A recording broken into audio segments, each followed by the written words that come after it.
All right, this thumbnail popped up the other day. Apparently not allowed to say a secret wave you're not allowed to tell people about. So I quickly got to work. Glassy waves like this are very indicative of ocean straits, just like the one I knew about, which is Deception Pass here in the States.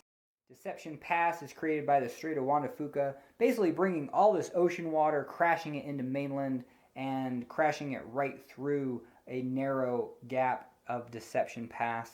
So I quickly got to work.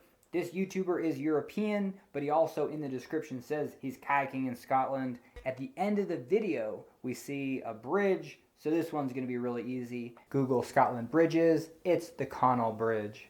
Here is the Connell Bridge, and underneath it we have the rapid. So there you go, pretty easy. As we pan out, we see that it is formed by straits of Scotland, and this area is called the Falls of Laura.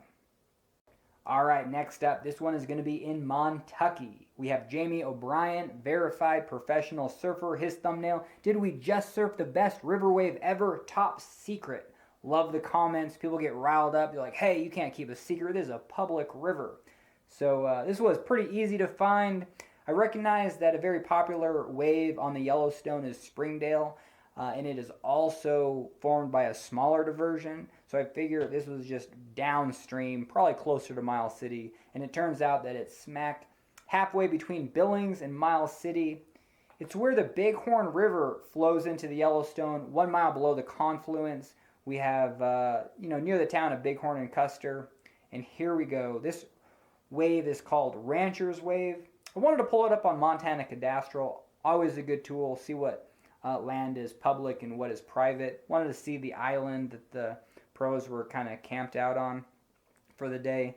Just know that you only have access down to high water, up to high water mark. You're going to need motor access anyway, so just keep that in mind. All right, here's a bonus. This is the Dearborn River. This is in my neck of the woods, an 18-mile stretch on the lower Dearborn. Very excellent, but very difficult to paddle all day, exhausting, and so it'd be excellent to camp, but it is all private. Except, using Montana Cadastral, I found 1 square of public land. Well, at least it's government property. State of Montana owns it, and so if it is good to go, shoot, you might be able to own that for 14 days at a time. All right, and last but not least, and this was a difficult one. It took me 2 years to find this location. All I had to go off of was that it was a bridge formed by a platform. And I literally spent dozens of hours using Google Earth to comb the entire Yellowstone. The light bulb went off when I realized, hey, that platform probably is part of a diversion dam. And then I found this location actually rather quickly. It's below Billings, just above Huntley, and it is a diversion dam. Using Montana Cadastral, it is government property, so this area might be river access. And this secret location might be contentious. I made a whole video of the Yellowstone surf waves, but I used this YouTuber's footage, which he was okay with under the fair use for comments and criticisms. He did express criticism, though, towards the video, so I removed it from YouTube. Although he was never explicitly upset about the idea of giving away exact locations. But underlying, I get it. For the people that know the great fishing spots of the world, there is no benefit for others to know. But for everyone that doesn't know, heck yeah, they benefit. So in the comments, the question is the person that writes the guidebook exploitive?